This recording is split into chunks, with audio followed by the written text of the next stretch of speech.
Ma'am, platform के द्वारा जो प्रैक्टिस सेट लाई गई है उसका 4 नंबर प्रैक्टिस सेट को देखेंगे। और मेनली आज जीएस पोर्शन, जनरल साइंस का पोर्शन, जनरल नॉलेज का पोर्शन जो होता है प्रैक्टिस सेट नंबर 4 में, उसको ही देखेंगे। पूरे एक्सप्लेन करेंगे, जो भी जितना हो सके उतने ज़्यादा एक्सप्लेन करेंगे। और इसमें जो 1 से लेकर 40 तक जो क्वेश्चन है मैथ और रीजनिंग के, इसका मैंने बहुत ही अच्छे से दूसरा वीडियो बना दिया है। उसका लिंक नीचे डिस्क्रिप्शन में है, उसको देख लीजिएगा। तो चलिए आज शुरू करते हैं 41वें क्वेश्चन से। निम्न में से कौन सा वस्तु से बड़ा आभास प्रतिबिंब निर्मित कर सकता है? तो ये है अवतल दर्पण, मतलब कनकेव मिरर। और इसमें क्या होता है कि जब आपका ऑब्जेक्ट, वस्तु, ये हो गया फोकस, ये हो गया सेंटर ऑफ कर्वेचर सी और एफ, तो और ये समझिए पोल है, इस दोनों के बीच में रहता है। यहाँ पे रह गया ऑब्जेक्ट, मान लो यहाँ पे है, तो इसका इमेज ऐसे बनेगा पीछे। तो पीछे इमेज बनने का मतलब होता है कि वर्चुअल, है ना, वर्चुअल डायरेक्ट मतलब सीधा बनेगा। वर्चुअल इमेज हमेशा सीधा बनता है, तो ये सीधा बनेगा। और इस वाले में, कनकेव मिरर में, अवतल दर्पण में एक ही बार बनता है जब अ, आभासी प्रतिबिंब एक ही बार बनता है जब फोकस और पोल के बीच में ऑब्जेक्ट हो और वो बड़ा बनता है। तो यही क्वेश्चन था, तो पहला का आंसर अवतल दर्पण हो जाएगा। लंबी दूरियों के मापन के लिए, और इसमें जो लेंस है ना, लेंस जो है,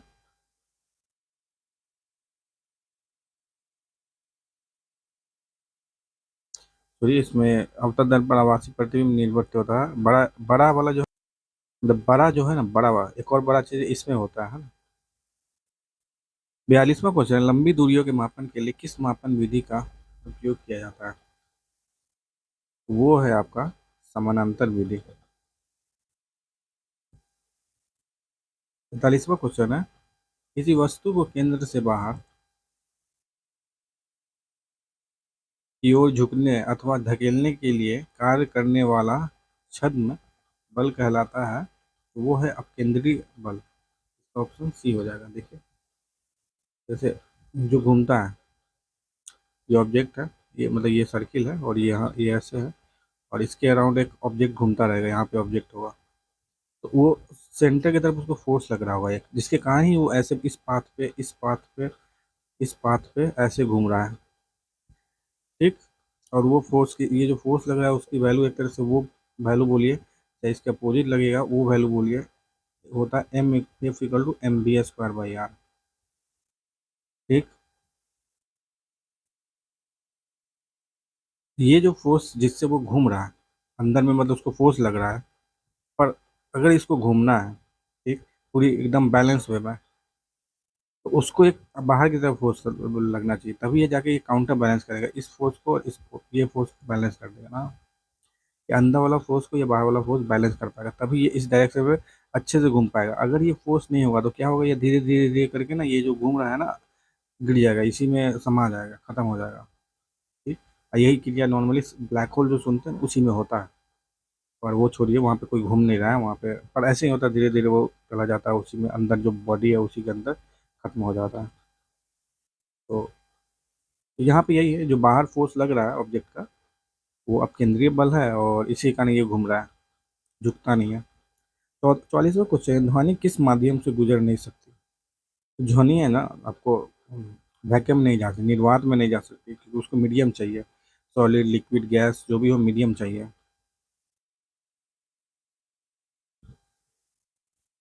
और मीडियम क्यों चाहिए? क्योंकि इसको, इसमें कंप्रेशन और एक्सपेंशन होता है, मतलब पार्टिकल जो होता है ना, जो कण होते हैं जिसके कारण ये ध्वनि आगे जाता है, इसमें सिकुड़ता है, खुलता है ना, उसके हेल्प से ये जाता है, ये बाहर आगे ट्रेवल करता है, आगे घूमता है। पर वो वैक्यूम में तो होता ही नहीं, कुछ भी कण है नहीं, वैक्यूम मतलब पूरा खाली है, तो ध्वनि जा ही नहीं पाएगा आगे। 45वां क्वेश्चन है, निम्नलिखित का सही उत्तर के साथ मिलान कीजिए। वर्क क्या होता है? वर्क मतलब कार्य, कार्य है आपका।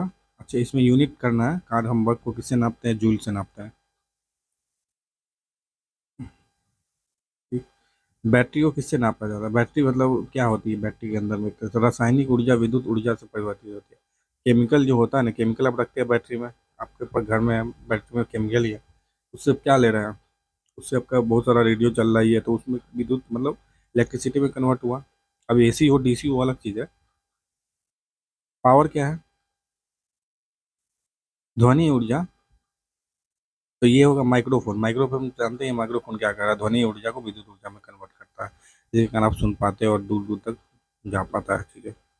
पावर होता है किलोवाट घंटा, किलो वाट आवर, KWH में नापा जाता है पावर को। तो इसका आंसर डी हो जाएगा, मिला लीजिए। 40वां क्वेश्चन है, बर्फ की स्थिति से पानी की स्थिति में परिवर्तन की वजह से तो तापमान की वृद्धि होने के कारण ही ऐसा होगा। बर्फ की स्थिति से पानी में परिवर्तन हो रहा है, या उस उसमें क्या हो रहा है, उष्मा का भी अवशोषण हो रहा है, दोनों हो रहा है। एब्जॉर्प्शन करेगा तो ऑब्जॉर्प्शन करके उसकी एनर्जी बढ़ रही है, तो उससे तापमान भी बढ़ रहा है। तापमान चलिए हो सकता है ना भी बढ़े, पर उष्मा का अवशोषण तो निश्चित तौर पे तो तापमान की वृद्धि करने से की भी कह सकते हैं। इसका आंसर बी और डी होगा। मुक्त रूप से गिरना केवल डैश में संभव है, तो वो आप वैक्यूम में मतलब कि निर्वात में पूरी तरह से गिर सकते हैं। तो वहाँ पे कोई आपके पास कोई एयर ओवर कुछ नहीं है, न फोर्स वोर्स, कोई बाहर से भी फोर्स नहीं। वैक्यूम का मतलब ऐसा जगह जहाँ पे कोई बाहर से भी फोर्स कुछ नहीं लग रहा, तो आप एकदम फ्री फॉल कर सकते हैं। इसको मुक्त रूप से गिरना मतलब बोलते हैं इसको फ्री फॉल। और फ्री फॉल जब होता है तो आदमी की एक्सीलरेशन कितनी होती है? G = 9.8 मीटर पर सेकंड स्क्वायर। 48वां क्वेश्चन है, अमलगम बनाने के लिए आवश्यक एक महत्वपूर्ण धातु क्या है? अमलगम के लिए ना आपको चाहिए पारा। अमलगम होता क्या है? ये भी एलवाई होता है ना? एलवाई होता है। अब एलवाई जानते ही हैं, एक दो से दो या अधिक से मेटल को एक साथ मिला के बनाते हैं तो बनता है एलवाई। और अगर एलवाई में दो मेटल जो बोल रहा हूँ कम से कम, उसमें से एक मरकरी जरूर हो जाए, एक अगर मरकरी हो जाए, पारा हो जाए, तो जाके वो अमलगम कहलाता है। मतलब अमलगम मरकरी प्लस कोई मेटल, कोई भी कुछ भी, वो कहलाता है अमलगम। ठीक, इसीलिए बोला जाता है कि ऑल अमलगम। जैसे अमलगम क्या है, ये भी एलवाई है, क्योंकि आप पारा में कोई मेटल मिला रहे हैं। और नॉर्मल एलवाई क्या होता है, metal plus metal plus metal metal metal करते जाइए, एलवाई बन जाता है। तो इसीलिए कहा जाता है कि ऑल अमलगम मतलब सभी अमलगम, या ये बोलूँ सभी अमलगम आपके एलवाई कहलाते हैं। मतलब एलवाई के अंदर में अमलगम आ जाएगा। हाँ, ये भी चीज़ याद रख लीजिएगा। 48वां क्वेश्चन है। फिर 49वां क्वेश्चन, रसोई गैस में LPG है ना आपका, मुख्यतः उसमें क्या होता है? प्रोपेन प्रोपेन और ब्यूटेन। प्रोपेन क्या होता है? प्रोपेन में कितने कार्बन होते हैं? 3 कार्बन होता है। और तो हाइड्रोजन कितना हो जाएगा? 8 हो जाएगा। और ऐसे ब्यूटेन में कितना होता है? 4 कार्बन। और तो हाइड्रोजन कितना हो जाएगा? 10। ये अल्केन के अंदर में आता है, और अल्केन का फॉर्मूला क्या होता है? C+H2N+2। तो इसका आंसर बी हो जाएगा। 50वां क्वेश्चन, निम्नलिखित धातु में से कौन सी कक्षीय तापमान पर द्रव अवस्था में होती है? तो द्रव अवस्था में आपको कौन सा मिलेगा?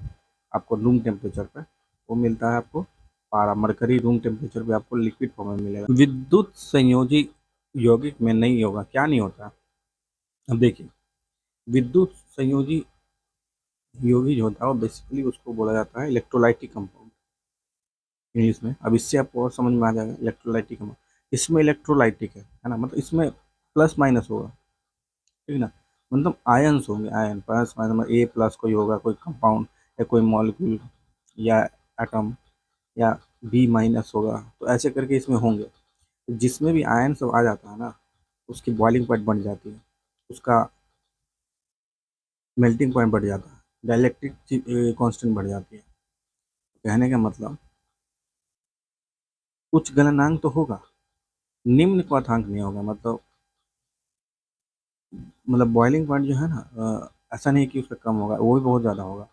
जिसमें भी आ जाता है इलेक्ट्रोलाइटिक चीज़ें, जिसमें भी आयोन्स आ जाते हैं, उसमें कम नहीं होते हैं। उसका सब कुछ बॉइलिंग पॉइंट, परवैद्युत स्थिरांक मतलब डाइलेक्ट्रिक कांस्टेंट, सब कुछ बढ़ जाता है। मेल्टिंग पॉइंट, बॉइलिंग पॉइंट बढ़ जाता है, ठीक है। तो इसका आंसर ए हो जाएगा, जो कि निम्न दे रखा है ना, ये नहीं होगा, ये तो होगा उच्च गलनांक तो होगा पर निम्न नहीं होगा, ज़्यादा होगा। कांसा वो मिश्री धातु है, मतलब मिश्री धातु वही बताया ना, एलवाय एलवाय है इस चीज़ का, तांबा और टीन का है। इसका आंसर आपको बी है। तांबा कितना परसेंट होता है आपका? तांबा होता है 88% और टीन है 12%।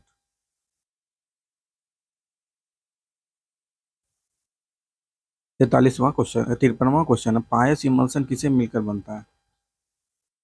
तो ये बनता है आपका, दो सॉलिड ही बोल सकते हैं, तो दो द्रव से बनता है। और इसमें क्या होता है, इसमें जो द्रव मिलते हैं ना वो आपस में मिल नहीं पाते हैं। जैसे कि आप पानी को और तेल को मिलाइए, वो मिलेंगे नहीं, है दोनों लिक्विड मगर मिलते नहीं, तो ये इमल्सिव सॉल्यूशन बोलते हैं, इसको पायस सॉल्यूशन बोला जाता है।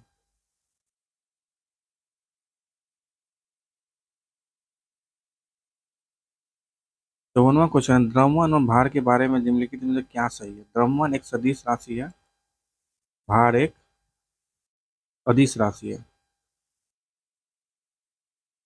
निम्नलिखित में से क्या सही है? हाँ तो देखिए, द्रव्यमान और भार एक अदिश राशि, इसका सही आंसर होगा ये होगा। द्रव्यमान जो होता है ना, मास एक अदिश राशि होता है जिसमें कोई डायरेक्शन नहीं है, मतलब वो स्केलर क्वांटिटी है। और आपका वेट, भार क्या होता है? एम इंटू जी।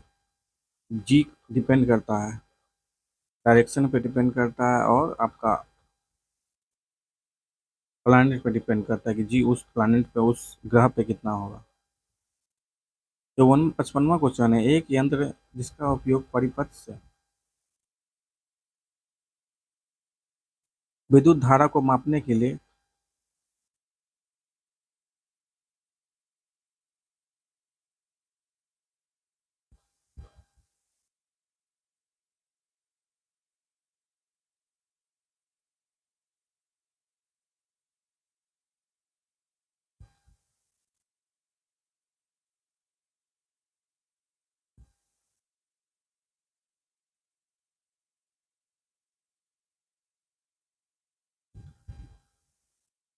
55वां क्वेश्चन है, एक यंत्र जिसका उपयोग परिपथ से विद्युत धारा को मापने के लिए किया जाता है वो क्या कहलाता है? तो वो है आपका, विद्युत धारा आप किससे नापते हैं? एमीमीटर से नापते हैं। ओम मीटर से रेजिस्टेंस पता चलता है, उसकी रेजिस्टेंस कितनी है। आर जो जायरोस्कोप से ओरिएंटेशन पता है, जैसे कि मोबाइल है, इधर टिल्ट है कि उधर, मतलब घुरा हुआ है ना, जो गेम खेलते हैं ना टेम्पल रन, तो उसी इसी हेल्प से वो आराम से मूव कर पाती है, यही जायरोस्कोप हेल्प करता है। तो जायरोस्कोप मेन ओरिएंटेशन मतलब किस तरह से वो घुमा हुआ है ना, अपने मेन एक्सिस से कितना घूम गया है, तो जायरोस्कोप से पता चला। थर्मामीटर पता ही है आपको। 56वां क्वेश्चन है, 56वां क्वेश्चन है, महिलाओं में निषेचित अंडा डैश के स्तर में प्रत्यारोपित हो जाता है?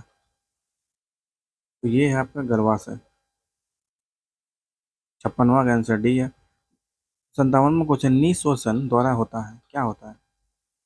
तो ये फेफड़ों की अविस्फीति होती है, मतलब कि इन्फ्लेशन होता है, मतलब वो फूल जाता है, फेफड़ा फूल जाता है, निःश्वसन में फेफड़ा फूल जाता है।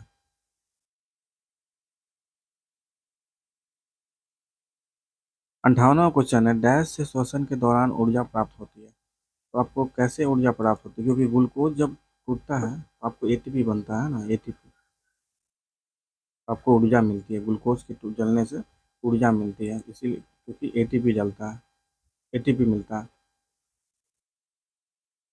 59वां क्वेश्चन है, निम्न में से किस एक का निर्माण हमारे शरीर में नहीं होता है? तो हमारे शरीर में विटामिन ए नहीं बनता है।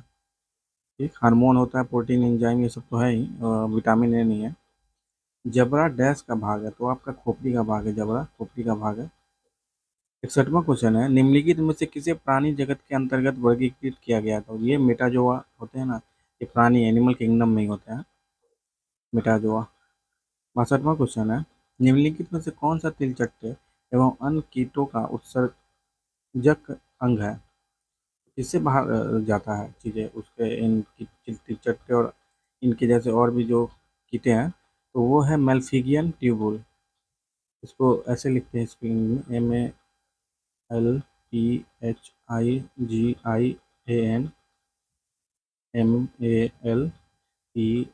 MELPHIGIAN, मेल्फिगियन नलिकाएं मतलब ट्यूबुल। इससे बाहर जाते हैं, उत्सर्जक अंग होता है इन लोगों का। लाल शैवाल आमतौर पर डैश में पाए जाते हैं, तो वो जल निकाय में पाए जाते हैं, जल वाले क्षेत्र रहता है।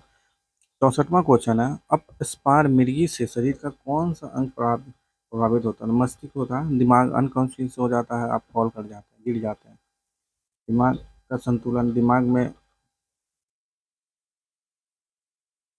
मतलब कुछ सोच नहीं पाता। 65वां क्वेश्चन है, अपच में उपचार के लिए निम्न में से किस प्रकार की दवाओं का उपयोग किया जाता है? तो वो है अम्लत्व नाशक, जिसको एंटासिड बोलते हैं, एंटासिड।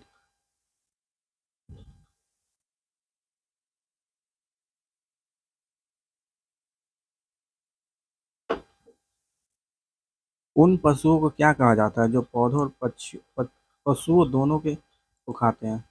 तो वो खाते हैं सर्वाहारी, हर चीज को कुछ खा जाता है सर्वाहारी, मतलब कुछ मतलब खाने वाला चीज। ये ऑप्शन है इसका। 66 का मतलब है, 67वां का मतलब है क्वेश्चन, निम्नलिखित में कौन सा जीवाणु फलीदार पादपों की मूल परविकाओं के निर्माण से संबंधित है? तो वो है आपका राइबोजेम। 68वां क्वेश्चन है, निम्नलिखित में से कौन पौधों की जड़ों में नाइट्रोजन जोड़ने वाले बैक्टीरिया की ग्रंथियां नहीं होती है? देखिए, स्वीट पी मीठी मटर में होता है, बगीचे वाला मटर में भी होता है, मूंगफली में भी होता है, पर तुलसी में नहीं होता है। निम्नलिखित में से कौन सा एक वायु प्रदूषण से संबंधित नहीं है?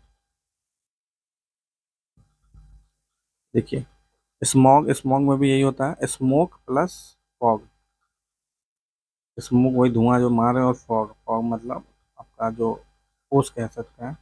अम्ल वर्षा, एसिड रेन है, एस्बेस्टोसिस, ये सभी वायु प्रदूषण है। एस्बेस्टोसिस में क्या होता है, एस्बेस्टस जो होता है, जो हमारे छत के होता था, वही उसी इसके संपर्क में लोग आ जाते हैं, जिसके कारण उनको सांस लेने में प्रॉब्लम होती है। तो ये सभी वायु प्रदूषण से लेते हैं ना। तो ये यूट्रोफिकेशन ये नहीं है।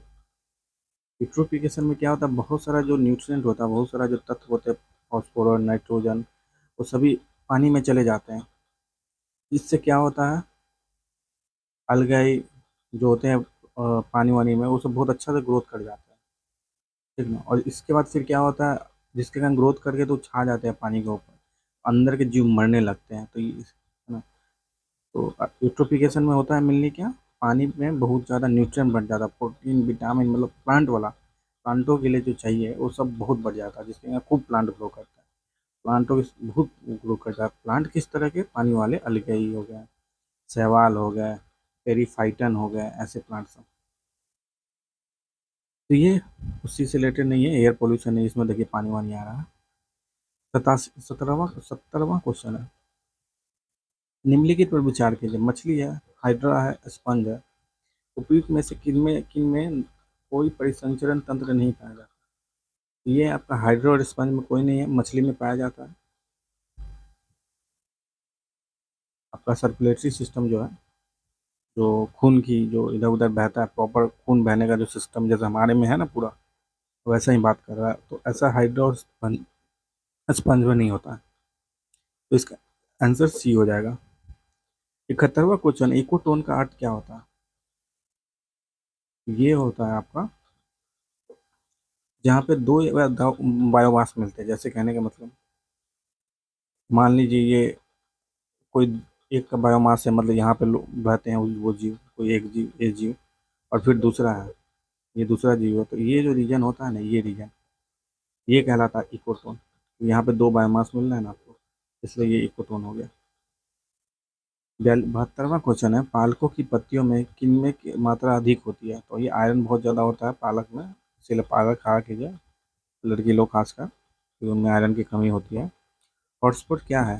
यह है उच्च स्थानिक जैव विविधता वाला था, मतलब उस एरिया में बहुत ज़्यादा जैव विविधता होती है, बहुत ज़्यादा तरह तरह के जीव जंतुओं को मिलेंगे मतलब। 74वां क्वेश्चन है, घास, बकरी और मानव से युक्त खाद्य श्रृंखला। घास से क्या, घास को कौन खाता है? बकरी खाता है। और बकरी को कौन, हम लोग खा जाते हैं, 600 रुपये केजी खरीद के, है कि नहीं? तो बकरी नहीं, बकरा खाते, ठीक है, तो घास है, तो ए आंसर हो जाएगा इसका। 75वां क्वेश्चन है, निम्नलिखित में से कौन सा त्रिक्षारकीय अम्ल है? Try basic acid. ये होता है H3PO। ट्राई मतलब ट्राई बेसिक का मतलब क्या होना, 3 हाइड्रोजन उसमें होना चाहिए, है ना, और फार्मूला भी सही होना चाहिए, PO2 ऐसा, ये बैलेंस सब नहीं है ना, बैलेंस है आपका ये पीओ पर, ये भी बैलेंस है, मतलब SO4 2 माइनस एग्जिस्ट करता है, SO4 2 माइनस एग्जिस्ट करता है हमारे पास, और H2 है, यहाँ पे दो ही बेस है, ये डाई बेसिक हुए ऐसे। तो 75वां का आंसर सी हो गया। 73वां है, भारतीय संविधान में कितनी अनुसूची है? तो ये हमारे पास 12 अनुसूची है, जो 11वीं थी हमारे पंचायत से लेते हैं, और टोटल कितने हैं? 12 अनुसूची है, जो म्यूनिसिपैलिटी से रिलेटेड है, नगर निगम से रिलेटेड। 77वां क्वेश्चन है, 1937 ईस्वी में कांग्रेस मंत्रिमंडल कितने प्रांतों में बने थे? तो ये बने थे 8 में। 1935 में जब आया था government of India act, government of India act जो 1935 आया था, गवर्नमेंट ऑफ इंडिया एक्ट 1935, इसके बेस इसमें क्या था, इलेक्शन करवाना, तो उसके बाद 1937 में इलेक्शन हुआ था, ठीक, तब जाके मतलब कांग्रेस जीती थी, मेजोरिटी तो पार्टी यही बनी थी, और ये टोटल 8 प्रांतों में बनी थी। तो 78वां क्वेश्चन है, कॉमनवेल्थ का मुख्यालय कहाँ है? तो ये है लंदन में। कॉमनवेल्थ वो देश है जिसपे लंदन या ब्रिटेन वाले लोग राज किए थे, है ना, तो उन सभी देश को मिला के एक ग्रुप बना दिया कॉमनवेल्थ। वो लोग अपने में लड़ते रहते हैं, मतलब खेलते रहते हैं, लड़ लड़ के आज भी। तो वही है, तो इसका मुख्यालय कहाँ है? लंदन में है। लंदन कहाँ है? इंग्लैंड में है। इंग्लैंड कहाँ है? यूनाइटेड किंगडम में है। और 79वां क्वेश्चन है, मुगल सम्राट का मीर बख्शी किस विभाग को कहा जाता है? वो तो सेना संगठन होता है ना, हेड होता था, सेनापति बोल सकते हैं, मीर बख्शी सेनापति एक तरह से, तो सेना संगठन से रिलेटेड था मीर बख्शी। 80वां क्वेश्चन है, चेन्नई को दक्षिण पश्चिम मानसून से अन्य स्थानों की अपेक्षा कम वर्षा मिलती है, क्योंकि क्योंकि क्या होता है कि मानसून कोरमंडल तट के समांतर चलते हैं, क्योंकि ये है, जैसे ये हमारा नीचे का है, एक साइड में आपका केरला है और एक साइड में तमिलनाडु है, तो तमिलनाडु में ही चेन्नई है, ठीक। तो जो इधर के कोस्ट को बोला जाता है, कोस्ट मतलब जो पानी से नज़दीक में है, मान लीजिए टच किया हुआ, उसको कोस्ट बोला जाता है, कोस्ट, COAST। और ये इसको बोला जाता है मालाबार कोस्ट। यही एक एक्सरसाइज होता है बहुत पॉपुलर, क्वाड कंट्री होगा मालाबार एक्सरसाइज। और इधर है कोरोमंडल कोस्ट। तो इस जो मानसून आते हैं वो ऐसे आ जाता है, पैरेलल आ जा रहा है, पैरेलल चला जा रहा है, चला जा रहा है, चला जा रहा है, तो इधर से मानसून हमारे देश में एंट्री करती है। इसको क्या बोला जाता है? साउथ ईस्ट मानसून हमारे, मतलब हमारे देश में कौन से बारिश से आता है मेनली, इंटर करती है। बारिश तो बहुत तरीके से होती है, तो मेन हमारा बारिश की शुरुआत साउथ ईस्ट मानसून से, मतलब दक्षिण पश्चिम, ये सॉरी ये वेस्ट है, दक्षिण पश्चिम मानसून से इंटर करती है और यह होती है। तो ये कोरोमंडल कैसे? तमिलनाडु, तो इधर में पहले चला गया, पानी चल गया, उससे समानांतर होते हुए चल गया, भाग गया, वहाँ पे नहीं छिड़क पाया, तो यही है, तो कोरोमंडल तट के समानांतर चलते इसलिए निकल लिए वहाँ से। 81वां क्वेश्चन है, निम्नलिखित में से कौन 19वीं शताब्दी के भारत में सामाजिक सुधार आंदोलन का अग्रगामी था? ये थे राजा राम मोहन जी, बड़े राजा राम मोहन जी, राजा की उपाधि इनको अकबर द्वितीय ने दी थी, और ये बहुत बड़े समाज सुधारक थे। 19वीं सदी के आंदोलन में अग्रगामी भारत की तरफ से यही था। 82वां क्वेश्चन है, जीविका प्रकार की खेती अपनाई जाती है? तो जीविका कहाँ होता है? डेल्टा में होता है। जीविका प्रकार की खेती आपका डेल्टा में होती है, इसको बोला जाता है सबसिस्टेंस एग्रीकल्चर। अब डेल्टा क्या होता है आपको पता होना चाहिए। ये जो जैसे गंगा है, गंगा हो गई, ये आपका हमारा देश, और ये नॉर्थ ईस्ट, और ये बांग्लादेश, है ना। गंगा क्या है? बांग्लादेश में जाती है और जाके बांग्लादेश में गिर जाती है, तो पानी में गिरने से पहले वो बहुत उसके छोटे छोटे टुकड़े हो जाते हैं, मतलब छोटे छोटे ऐसे ऐसे करके, तो ये बीच बीच में बहुत सारा दलदली मिट्टी हो जाता है तरह तरह का, तो ये डेल्टा कहलाता है ना, गिरने से पहले ये डेल्टा कहलाता है। तो डेल्टा के बगल में बहुत बड़ा एक फॉरेस्ट होता है, उसको बोला जाता है मैनग्रोव फॉरेस्ट। सुंदर में मैनग्रोव फॉरेस्ट इसी कारण से हुआ है।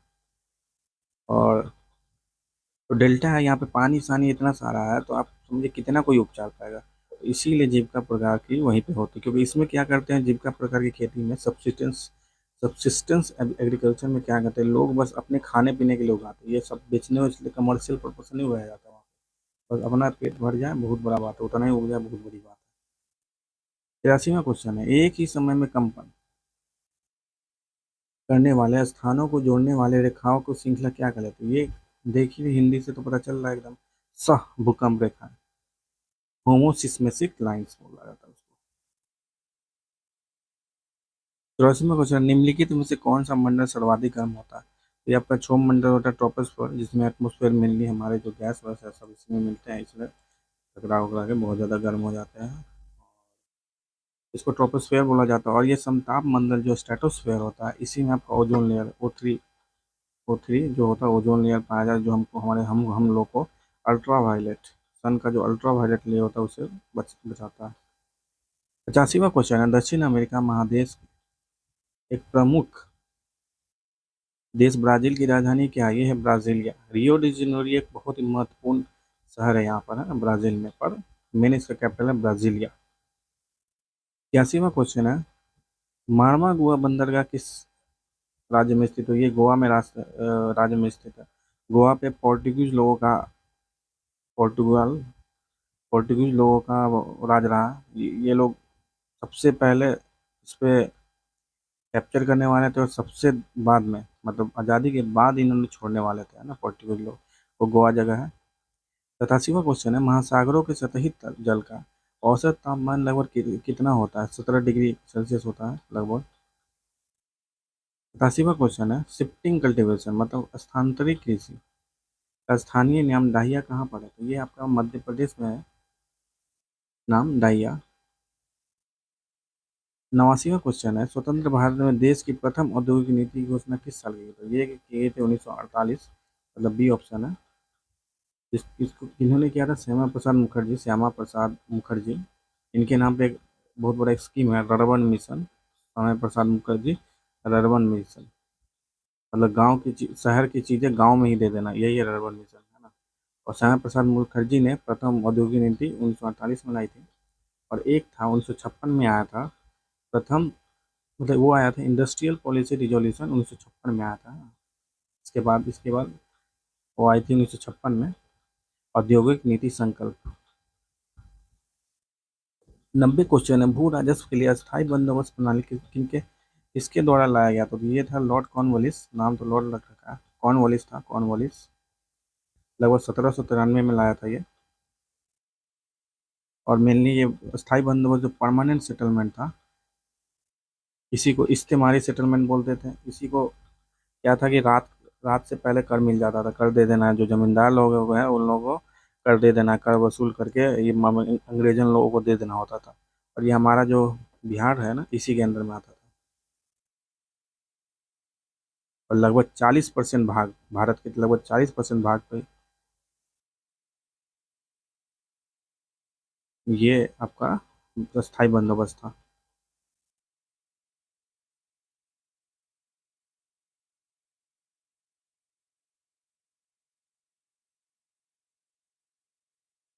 इक्यानवे क्वेश्चन है, पश्चाव का शब्द से क्या तात्पर्य है? ये क्या होता है, एक ऊंचा बादल होता है उसको पश्चाव बोला जाता है। 92 क्वेश्चन है, निम्नलिखित में से कौन से या कथन सत्य है? तो देखिए, दक्षिणी सीमांत क्षेत्र से क्वार्टजाइट चट्टानें सूखर पीठ के रूप में विकसित हुई है। तो सही है ये। सोन नदी कैमूर के पठार को छोटा नागपुर पठार से अलग करती है। तो कैमूर का पठार इधर है बिहार में, और जैसे ये बिहार है आपका, तो कैमूर इधर पड़ गया और छोटा नागपुर इधर मेनली झारखंड में पड़ता है। तो ये आपका सोन का जो नदी है ना, सोन नदी, ये दोनों को अलग करती है, बिल्कुल सही मान सकते हैं, इसको सही है। कैमूर के पठार से बलुआ पत्थर प्राप्त होता है, तो ये भी सही है, तो इसका आंसर सी हो जाएगा। पंचतंत्र की रचना किनके द्वारा की गई थी? ये किया गया था विष्णु शर्मा जी के द्वारा। ये किसके काल में लिखा गया था?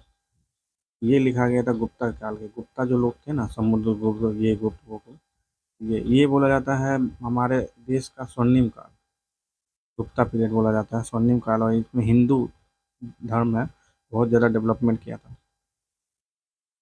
94 क्वेश्चन है, कम्बोडिया के किस शासक ने प्रसिद्ध अंगकोर वाट बनाया था? तो ये सूर्यवर्मन 2 है। ये है वहाँ का खैमेर डायनेस्टी, KHMER डायनेस्टी है कम्बोडिया का, उसका राजा था। और इस सूर्यवर्मन दो, इसने अंगकोर वाट मंदिर बनाया था। इसमें मेन भगवान जो जिसके लिए बनाया गया है ये, वो विष्णु भगवान है, विष्णु भगवान। 95 क्वेश्चन है, फ्रेंच ईस्ट इंडिया कंपनी की स्थापना कब हुई थी? तो ये हुआ था आपका 1664 में, और पहली फैक्ट्री इन्होंने सूरत में 1668 में लगाई थी, फ्रेंच ईस्ट इंडिया कंपनी। और फिर बाद में ये हार का ना, हार के चल गया था इंडोनेशिया साइड में, है ना, इंडोनेशिया का दिख रहा उधर चल गया था हार के। हार के मतलब किसके साथ हार के? ये हार के ब्रिटेन मतलब इंग्लैंड वालों के साथ हार के चल गए थे east India company, Indonesia side में चले गए थे। 96 क्वेश्चन है, और इनका भारत में भी प्रकोप दिखता है फ्रेंच वालों का। पुडुचेरी साइड में फ्रांस का ही मेन है, पुडुचेरी हमारा जो यूनियन टेरेटरी है उसमें इन लोगों का प्रकोप दिखता है। 96 क्वेश्चन है, भारतीय राष्ट्रीय कांग्रेस की स्थापना किस वर्ष की? तो ये किया गया था लॉर्ड डफरिन के टाइम में। उस समय लॉर्ड डफरिन हमारा वाइसरॉय हुआ करता था, और 1885 में किया गया था ये, मुंबई में।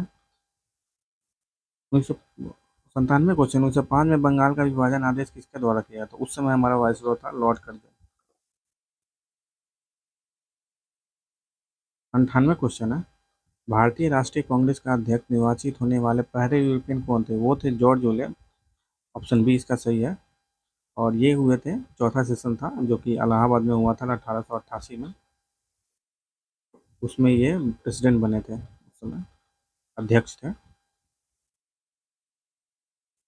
99 क्वेश्चन, निम्नलिखित पर विचार कीजिए। रॉलेट एक्ट, रॉलेट एक्ट, खेरा आंदोलन, चंपारण सत्याग्रह, और फिर अहमदाबाद मिल सत्याग्रह, ये कौन हुआ है ना?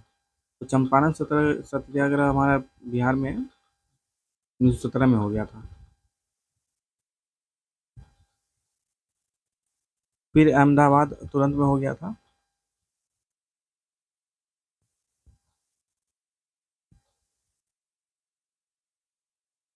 तो ये भी 18 में हुआ था, और ये भी 18 पर थोड़ा बाद में हुआ था। पहले हो गया था, फिर खेदा हो गया था, मार्च में ही हो गया था, और ये जाके जून में हुआ था उसी साल।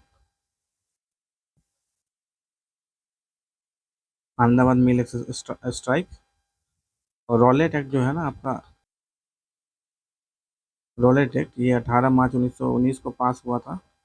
इस यही बिना दलील बिना वकील के आपको, बिना किसी को मन किया तो ऐसे ही जब मन करे उठा ले जाएगा पुलिस, यही था इसमें। इसलिए इसका बहुत विरोध हुआ, और इसको दूसरा नाम था इसका anarchical and revolutionary crime act, Rowlatt act का। तो आप देख सकते हैं, पहले तो 17 में ये हो गया चंपारण, फिर उसके मार्च में ही हो गया था खेदा, फिर जून के आसपास हुआ था अहमदाबाद 1918 में। तो तीसरा हो जाएगा, फिर दूसरा हो जाएगा, फिर चौथा हो जाएगा। पहला रॉलेट एक्ट 1919 में हुआ था, जिसके बाद हो गया था आपका जालियांवाला बाग हत्याकांड हो गया था। 100वां क्वेश्चन है, नाजीवाद किसका समर्थक था?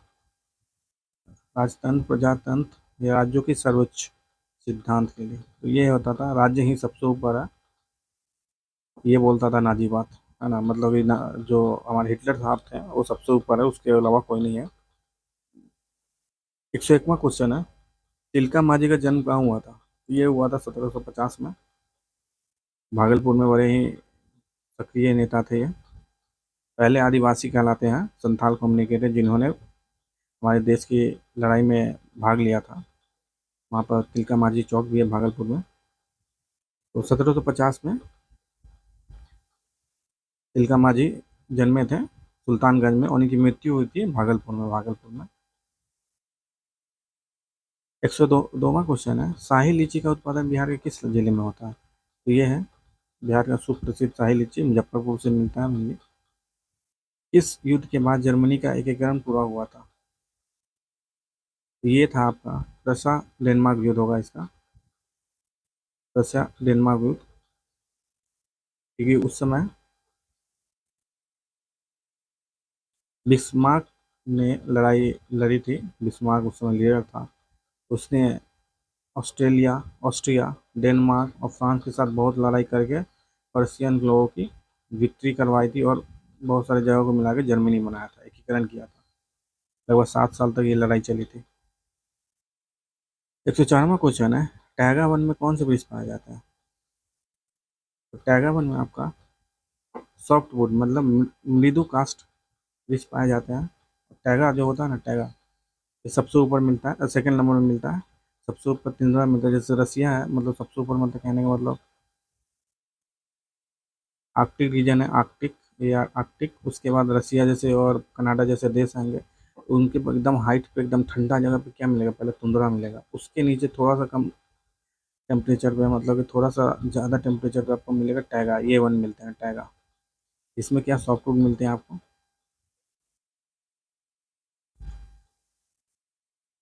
और टैगा में, हाँ, मेनली नॉर्थ अमेरिका जो होता है ना, जिसमें हमारा आपका यूएसए जैसा देश है, उसी में बोरियल वन या हिम वन बोला जाता है इसको, बोरियल वन या स्नो फॉरेस्ट बोला जाता है इसको। और देवदार के ट्री बहुत ज़्यादा होते हैं यहाँ पर। 105वां क्वेश्चन है, जल डमरू मध्य इस्थमस से क्या अभिप्राय है? तो ये क्या होता है, दो भूखंडों को विभाजित करने वाले जल की पट्टी होती है। तो देखिए, अब बहुत पॉपुलर बताता हूँ। ये इंडिया है, नीचे केरला, तमिलनाडु और इधर में श्रीलंका है। तो इसके बीच का जो रीजन है ना, यहीं पे कुछ स्ट्रेट होगा, मतलब यही होगा डमरू मध्य। और यहाँ पे बहुत पॉपुलर एक स्ट्रेट है जिसको बोला जाता है पार्क स्ट्रेट, PAL के, पार्क स्ट्रेट, डमरू मध्य। तो ऐसा ही जो रीजन होता है ना इंडिया श्रीलंका में, जैसे बीच में थोड़ा पानी वानी है ना, जिससे शिप इधर से उधर जा सके, इसको बोला जाता है स्ट्रेट। तो 105 का आंसर बी हो जाएगा। 106वां क्वेश्चन है, अलमाटी बांध किस नदी पर बना हुआ है? तो ये बना हुआ है कृष्णा नदी पर, कर्नाटक में बना हुआ है। 107वां क्वेश्चन है, भारत में कुल्लू घाटी निम्नलिखित में से किसकी खेती के लिए प्रसिद्ध है? तो ये यहाँ पे बहुत ज़्यादा सेब होता है। और कुल्लू है कहाँ पर? ये आपका हिमाचल प्रदेश में है। मेघना निम्नलिखित में से किन दो नदियों की सम्मिलित धारा है? 108वां क्वेश्चन। तो ये देखिए, मेघना जो होता है भारत में, ये देखिए, ये भारत है हमारा, ये इधर बंगाल है, ये नॉर्थ ईस्ट है, ठीक। तो इधर से आया गंगे, इधर से गंगा बांग्लादेश में एंट्री की, इधर से आया ब्रह्मपुत्र और बांग्लादेश में एंट्री की, फिर दोनों मिल के जाके गिर जाते हैं आपका बंगाल की खाड़ी, बे ऑफ बंगाल रिवर में, ठीक, सी में। तो ये जो है ना, ये जो गंगा है, गंगा को जब बांग्लादेश में एंट्री करता है तो उसका नाम बदल जाता है, वहाँ पे उसको पबना बोलते हैं, पबना। और ब्रह्मपुत्र जो है, वो जब बांग्लादेश में एंट्री करते हैं तो उसको बोला जाता है जमुना। एक हमारे यहाँ यमुना है, YAMUNA, जिसके बगल में दिल्ली है, और एक है जमुना, JAMUNA है, जमुना हो जाता है। और जमुना और पबना, या ब्रह्मपुत्र या गंगा, दोनों मिल के जब बहना शुरू करते हैं तो उसको, वो उस रिवर को बोला जाता है मेघना। यही ये क्वेश्चन था। मेघना निम्नलिखित में से किन दो नदियों की सम्मिलित धारा है? तो ये है आपका गंगा और ब्रह्मपुत्र नदी का, और या बोल सकते हैं इसको पबना या जमुना का। 109वां क्वेश्चन है, मतदान का अधिकार नागरिक का कैसा अधिकार है? ये है आपका राजनीतिक अधिकार, पॉलिटिकल राइट है। 110वां क्वेश्चन है, समता के अधिकार के अंतर्गत कौन सी समानताएं आती है? कानून की नज़र में समता, बिल्कुल, इक्वलिटी बिफोर लॉ। भेदभाव एवं विशेषाधिकारों का अंत होता है, बिल्कुल। अवसर की क्षमता होती है, ये भी सही है, बट इसमें रिजर्वेशन भी मिल जाता है तो थोड़ा सा एग्जैक्टली समता नहीं है, पर जो भी है समता है। और ये तो इसका आंसर डी हो जाएगा, 110वां का डी है, सभी सही है। 111वां क्वेश्चन है, संवैधानिक उपचारों के अधिकार का क्या अर्थ है? मतलब मौलिक अधिकार न्यायालय द्वारा संरक्षित है, बिल्कुल सही है। मौलिक अधिकारों के हनन की स्थिति में व्यक्ति न्यायालय से सुरक्षा प्राप्त कर सकता है या न्यायालय की शरण में जा सकता है, बिल्कुल मौलिक अधिकार है जो आपका आर्टिकल 12 से लेकर 35 के बीच में। और पार्ट 3 हमारे संविधान में है, उसमें अगर आपको कुछ प्रॉब्लम हो रहा है, मौलिक अधिकार आपका छीना जा रहा है, आपको बोल दिया जा रहा है आप घर में बंद रहिए जबरदस्ती, तो नहीं, लाइफ, आप चले जाइए सीधा सुप्रीम कोर्ट। सुप्रीम कोर्ट कौन सा आर्टिकल के अंदर में? 332, आर्टिकल 32 नंबर, और आर्टिकल 226 के अंदर में हाई कोर्ट चले जाइए, कंप्लेन दे दीजिए कि आपका मौलिक अधिकार को हनन किया जा रहा है। डायरेक्ट जाइए सुप्रीम कोर्ट या हाई कोर्ट, कोई नीचे वाला कोर्ट का कोई मतलब नहीं है आपका। तो ये भी सही है। सी क्वेश्चन है, सर्वोच्च न्यायालय को मौलिक अधिकारों का अभिभावक बनाया गया, बिल्कुल। सही है, तो 111 का आंसर डी हो जाएगा। 112 क्वेश्चन है, भारत कैसा राज्य है? भारत एक कल्याणकारी राज्य है, हमें सबकी भलाई करनी है, यही हमारा लक्ष्य है। वसुधैव कुटुंबकम। 113वां क्वेश्चन है, गांधी को माना जाता है, क्या माना जाता है? तो वो दार्शनिक अराजकतावादी माना जाता है। 114वां क्वेश्चन है, भारत की पहली वंदे भारत किन दो शहरों को जोड़ रही है? ये है दिल्ली और देहरादून से जोड़ेगी। उत्तराखंड की पहली है, वो देहरादून आपका उत्तराखंड में है, तो दिल्ली और देहरादून को जोड़ रही है पहली वंदे भारत एक्सप्रेस उत्तराखंड की। 115वां क्वेश्चन है, ऑस्ट्रेलिया के किस शहर में भारत के नए वाणिज्यिक दूतावास की स्थापना की घोषणा की गई है? ये कुछ दिन पहले, कुछ महीने पहले हमारे प्रधानमंत्री जी गए थे ऑस्ट्रेलिया, उसी समय ये घोषणा आई थी कि नए वाणिज्यिक दूतावास अब ब्रिस्बेन में भी खोलेंगे।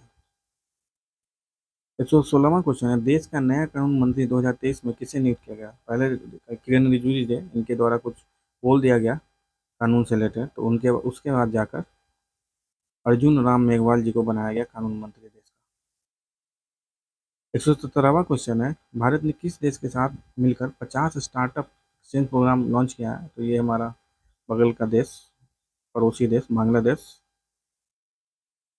118वां क्वेश्चन है, मई 2023 में जापान में आयोजित G7 शिखर सम्मेलन में भारत की ओर से किसने भाग लिया था? तो ये लिया था हमारे नरेंद्र मोदी जी ने, प्रधानमंत्री जी ने लिया था। G7 क्या है? ये 7 देश विकास वाले देश का, डेवलप्ड कंट्री का ग्रुप है। इस बार मीटिंग इसकी जापान में हुई है। 119वां क्वेश्चन है, 28 मई 2023 को उद्घाटित संसद भवन के वास्तुकार कौन थे? तो ये हमारे देश के ही थे, वो विमल पटेल जी थे, इन्होंने बनाया था। वास्तुकार थे इसके, और हमारा संविधान ट्रेंगुलर शेप में है, त्रिभुज आकार में है ना, हमारा जो नया राष्ट्र संसद भवन। 120वां और आखिरी क्वेश्चन है, Modi shaping a global order in flux के लेखक कौन है? तो ये है एस जयशंकर, हमारे विदेश मंत्री, फॉरेन मिनिस्टर एस जयशंकर जी, इनके द्वारा ये बुक लिखी गई है। ये था आपका सेट नंबर 4 का सामान्य ज्ञान का प्रश्न, 42 से लेकर 120 तक। ऐसे ही और वीडियो देखने के लिए चैनल को सब्सक्राइब कीजिए, शेयर भी कर दीजिए और लाइक तो जरूर कीजिए इस वीडियो को। धन्यवाद।